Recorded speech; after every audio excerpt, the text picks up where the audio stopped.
Hello everyone, welcome to my channel. Today I'd like to share with you how I start my score in Sibelius. Now, whenever we start Sibelius software, we'll come to this window called this Quick Start menu. Yep. And as you can see, in the Quick Start menu, there are so many categories. You've got the common section here, band, chamber groups, choral song, handbells, jazz, and what have you, Latin, marching band, and percussion. But you can see that. Can you see here? This is my layout. So these are my scores. Okay, these are my manuscripts, and I will teach you how to do this. But if you don't have this section here, if you don't have a customized layout yet, then you'll be probably choosing templates that are available here, orchestral templates, and then you have this all of instruments and whatnot. Somehow or other, I don't know why, but I've never used any one of these templates before. I really don't know why. Maybe it's because of habit. I normally start with a blank manuscript. Okay, so let's do that now. Okay, so that you know the process step by step. Yeah, again, you can choose any one of these categories here. No harm in that, but I'll just start from scratch. We'll start from zero. Yeah, so I'll choose a blank score, right? And I just click create. This window comes in, and you are in your new score. So as you can see, it's a blank, empty score. Yeah.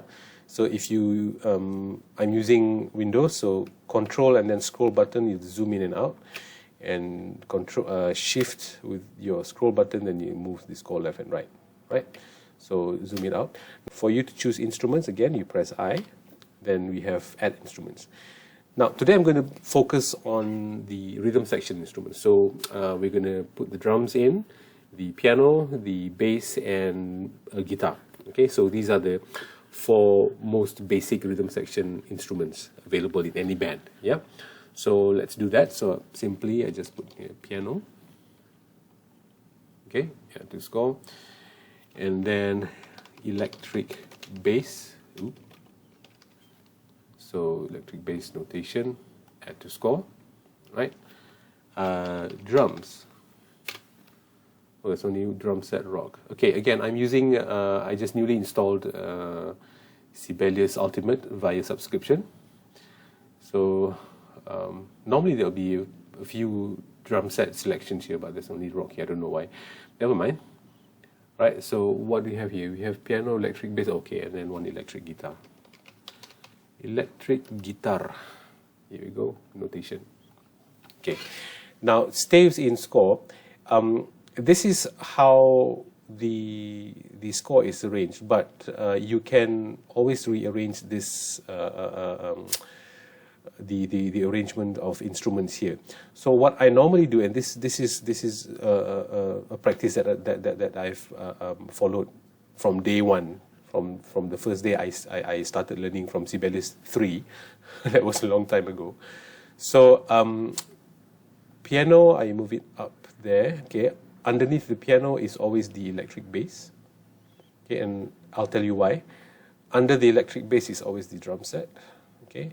And then the guitar goes up. So the guitar is at the top of the rhythm section, piano, and then you have the electric bass, and then you have the drum set. If you have, guitar 1, guitar 2, then, it goes on top. If you have a piano and then a keyboard or one or two keyboards, then I normally put it above. So it doesn't matter. You can put the electric guitar first or the keyboards first. It doesn't matter. The most important thing are these three instruments here in the rhythm section setting. Yeah.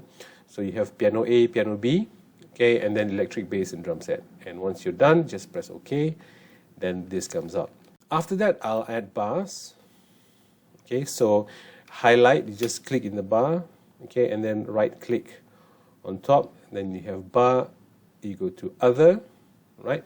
And I just roughly figure out maybe 200 bars, okay, so that you have all this laid out for you. Okay, if you need more bars later on, then you can do the same thing, add bar. Or if you want to add a bar in between bars, so you can always go to Control Shift and B, and new bars are added all the time. Now, if you've watched my previous video on the importance of score layout,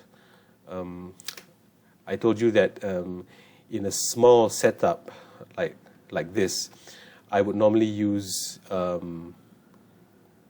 landscape orientation.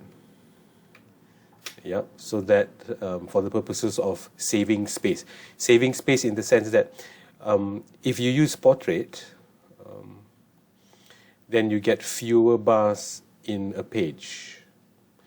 If you use landscape, then you get more bars in one page. That's the only reason. So, I want to save paper, right? So never mind, let's go back to portrait. This is just to show you my workflow when I start designing my layout. Okay, right. Now, piano. This is what I call piano A. This is piano B, right? So piano A is treble clef. Typically, piano B is in bass, but in a pop orchestra, in a pop arrangement, piano B is always treble clef. Now, the reason being, again, if you watched my previous video, piano A is where we put the melody guide and some important lines. Yeah, but mainly piano A is for melody guide. Piano B is where we put in the chords. Yeah, again, chords and important lines. Okay, I'll demonstrate that to you later. Okay, okay. So then we put in the tempo, that is T. Okay, typical 4/4, and then let's just assume it's in the key of C or A minor. Right. The next thing I'll do is text, and then you've got title. So let's go hello. Right. The next thing will be composer. Oh, hello by, is it Lionel Richie, right? Lionel Richie. How do you spell his name? Lionel. I hope that's right. Well, just put Lionel R. Okay, and then normally here we put arranged by me. Okay, so this is your basic layout done. Okay, now if you have other instruments that you want to add in, just press I, and then you can add in the instruments. Okay, say for example you want to add in violins, or you want to add in brass. Okay, so as you add in instruments, then you arrange the instruments here. Okay, the reason why piano, electric bass, and drum set, and this is my practice. This is not, this is not.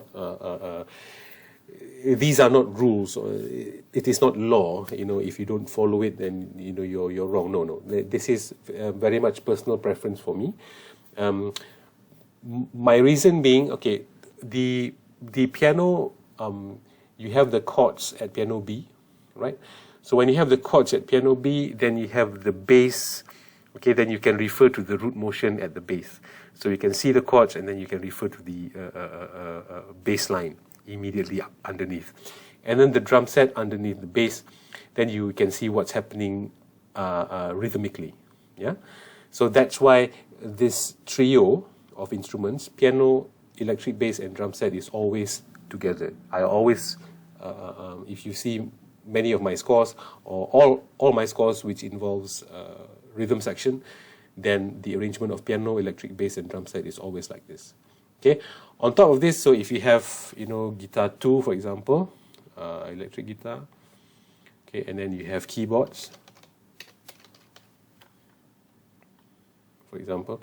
So keyboard goes down there and then move up, right? So if you have a bigger lineup like this, for example, it doesn't matter what's happening up there. You can put the guitars first. I put the like guitar 1, electric guitar 2, for example, and then keyboard pads. Okay, and normally for keyboard pads, I don't use. I just use one staff line. Okay, one stave, one staff. Sorry. Okay, so this is for a bigger lineup, but these three guys down here, piano, electric bass, and drum set, they're always together. Okay, just for the purposes of easy reference for the music director or the conductor or arranger. It's easier for me to refer to the chords, the bass line and the drums. Okay, now you see this happening. First page is like that, and then the following pages, you know, there are empty spaces here. So what you do is Control A, which select all the entire score, and then you select this the lowest stave here, which is the drums. Okay, and then you just pull it down. Okay, you just pull it down and just make sure that everyone in the score, okay, follows it like that. Okay, that's it. That's basically how I start my score. Next important thing that you always have to remember doing, and this is for me and my colleagues, you know, we always remind ourselves to always save. So let's say desktop, I'm going to save this as hello Sibelius. Okay, this is an example score, so save. Now every time, always keep on saving and saving and saving. Every you know, every 8 bars or every 4 bars or every section that you've completed your work, always save, always save. You know why? Because things happen. Yeah, things happen where suddenly there's a power outage, and suddenly, you know, your computer crashes and you forgot to save your work. That is disastrous. Yeah, and things do happen. Okay, so always after you do some, you just save. After you do some, you just save. If you want to go to the toilet, save it first. Okay, if you're still unsure, did I save it or not? Keep on saving. You know, it's better to be safe than sorry. Yeah, because your work is precious. Your creative. This is your creative thinking happening here, right in front of you, and you do not want to lose it. Okay. Now, what's next? Okay, so you have this score in front of you. Now, let's say for example that you started writing this and then you've completed this score, and then you're starting a new score, and then you have to start all over again. You know, you have to open the template. You have to add in instruments again, unless if you use those ready-made or default templates again. Then again, you still have to customize it. You still have to customize the scores like what we did just now. So, in order for you to save time, okay, what we can do is that we can export this manuscript. They call it you call this the manuscript paper. We can export this and save it as your own lineup, especially if this is the lineup that you will commonly use in your writing. Okay, so how we do that is this. It's very simple. You just click File and then Export. Okay, export as manuscript paper. Now, you change the name. Okay, you untick this. You don't want to keep title composer because you're not going to write the same song again and again, right? So you just make sure you untick this, and then you save this manuscript paper with a name, My Band, for example. Okay, and then you choose a category. These are the categories at the Quick Start menu. Band, chamber groups. You remember the Quick Start menu, right? You can create your own category, which is you just choose other. But for me, I created that one, My Layout. Okay, so you can save it in there. Again, you can create. No category. Okay, you create another category, My Layout 2, for example. Okay, so export. Right. So let's close this. Okay, now let's new score. Scroll down until you see that's My Layout 2, My Band. You open that, then you just click Create, and your score is here once again. The same exact manuscript that you've done before. So it saves a lot of time when you do that. Okay, so all you have to do now is just add the title again. Again, all right, and then add bars, other 200 bars. Okay, all right, we adjust that.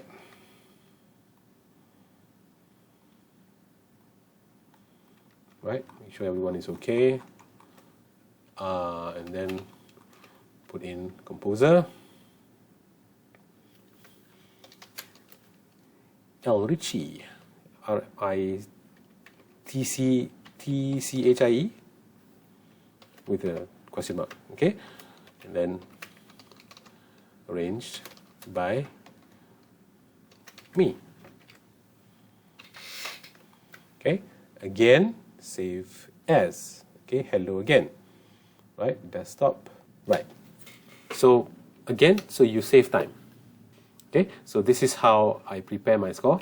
So let's close this. I'll give you an example of the scores that I've done, the layouts that I have. So let's see. Okay, this is a score for MPO or MPYO. Okay, whenever I write for the Malaysian Philharmonic Orchestra or the Malaysian Philharmonic Youth Orchestra, I already have a template ready for me there. So this is normally a full orchestral lineup. So you have got the flutes, two oboes, clarinets, bassoon, and then you've got French horn, 4 French horns. Yeah, this is the full lineup of the orchestra. So all I have to do now is just add in maybe, you know, some additional instruments. If there are 3 trombones, for example, if there are 2 tubas, or, you know, if there's a harp going on, or if there's a few more percussions that I want to use. So that's only, you know, all I have to do is just press I and then just choose the instruments that I want. But, you know, it saves time for me to recreate all these instruments again from scratch. Yeah, right? So that's it. Let's close this and open Hello, the first one that we did. Okay, so in my next video, I will show you how I customize my score in terms of the font style, the music fonts. All these fonts, yeah, all these texts can be customizable in terms of its sizes, the type of fonts that you use. Okay, so that you can tailor, you can design your score to your liking. You know, it's tailor-made to your liking, so that it is uniquely yours. Apart from that, I will show you how to write for rhythm section, how to properly write for rhythm section, especially the piano parts, the bass parts, and the drum parts. So I hope you've enjoyed this video. I hope that the information here will be useful for you, especially if you're just starting out to use Sibelius. It looks like a tedious process, but it is an important process, where, you know, if you do it properly from the beginning, then it will save a lot of time towards the end. When you complete your score, you will have to, you know, you don't have to spend much time tidying it up, you know, because you've made sure that your score is clean from the very beginning. Okay, so again, thank you very much for watching. Please like, please subscribe. Please leave a comment. I'd love to hear from you. Please, if you have any suggestions, or if you have your own methods of, if you'd like to share your own methods of how you prepare your score, I'd love to hear from you. So, ladies and gentlemen, thank you very much, and thanks for watching.